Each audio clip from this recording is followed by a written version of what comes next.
ఇప్పుడు ఒక్కొక్క దేశం కూడా కీలకమైనటువంటి అడుగులే వేస్తోంది. ఆ అడుగుల్లో ప్రధానమైనటువంటిది ఏంటయ్యా అంటే, ఎల్‌జీబీటీ కమ్యూనిటీ విషయంలో తమదైనటువంటి నిర్ణయాలు తీసుకునేటటువంటి పనుల్లో ఉన్నారు. వీళ్ళు వదిలిపెట్టట్లేదు.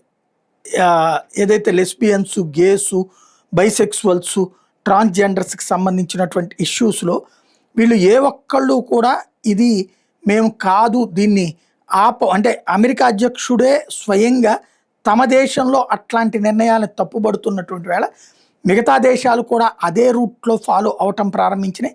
అందులో భాగంగా ఘనాకి సంబంధించినటువంటి ఏదైతే పార్లమెంట్ కూడా ఇక్కడ మనకేమో చివరికి నేను కాక్రోచ్ దాంట్లో కూడా ముందుగానే ఈ లంగాలు వేసుకుని తిరిగినటువంటి వాళ్ళు, లేకపోతే కనుక అర్ధనగ్నంగా తిరిగినటువంటి వాళ్ళు, ఎల్‌జీబీటీకి సంబంధించిన వాళ్ళు కనబడ్డారు. బట్ అక్కడ ఎల్‌జీబీటీక్యూకి నిషేధం విధించారు. అయితే పార్లమెంట్లో 400 మంది సభ్యులకు కానీ 80 మంది అటెండ్ అయ్యారు. 80 మందిలో మెజారిటీ ఓటేయడం కరెక్ట్ కాదు కదా అంటూ మళ్ళీ ఎల్‌జీబీటీక్యూ ఇప్పుడు ఆందోళనకు దిగుతున్నారు.